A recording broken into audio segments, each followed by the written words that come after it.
তাই আমরা আশা করব আপনাদের বোঝানোর কোনো অপেক্ষা রাখে না, কোথায় আপনাদের ভোট দিতে হবে। আকবর আলী সাহেবকে এবং তার প্রতিপক্ষকে। আকবর আলী সাহেব উল্লাপাড়ার কতটুকু উন্নয়ন করেছেন আপনারা সবাই জানেন। তার প্রতিপক্ষ কি উন্নয়ন করেছেন, কোন উন্নয়নই করেন নাই, তার সম্পর্ক আপনারা জানেন। ভাই আমার, নির্বাচনে জামাতের নেতা পরাজিত হবে তারা বুঝে ফেলেছেন এবং তারা জানে।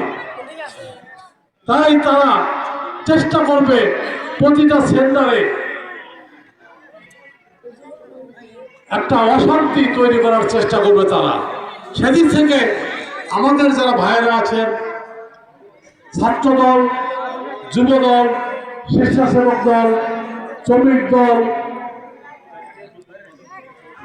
এই ভাইয়েরা এরাই কিন্তু আমাদের বিএনপির চালিত শক্তি। তাই তাদেরকে সচেতন থাকতে হবে।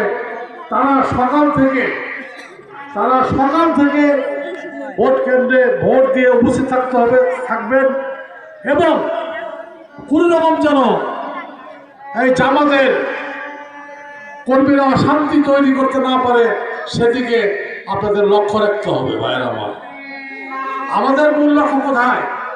আকবর আলী সাহেবের এমপি হওয়ার প্রয়োজন নাই, আমাদের প্রয়োজনে তাকে আমাদের এমপি করতে হবে, ধানের শীষে ভোট দিতে হবে। ভাইয়েরা আমার, কারণ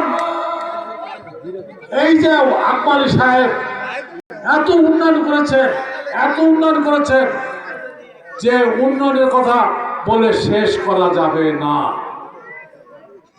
তাই আমরা চাই আগামী দিনে আকবর আলী সাহেবকে ধানের শীষে ভোট দিয়ে জয়যুক্ত করে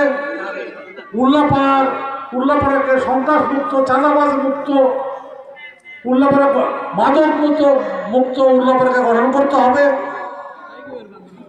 এটা একমাত্র আকবর আলী সাহেবই পারেন। এবং বিভিন্ন শিক্ষা প্রতিষ্ঠান যেগুলি বিগত সময় আগের এমপিরা ধ্বংস করে দিয়ে গেছেন, সেই শিক্ষা প্রতিষ্ঠানগুলিকে আবার সুন্দরভাবে সাজিয়ে গুছিয়ে নিতে হবে এবং উল্লাপাড়াকে শিক্ষা নগরী হিসাবে আবারও পরিচিতি লাভ করতে হবে। এবং পরিশেষে সবাইকে আহ্বান জানাতে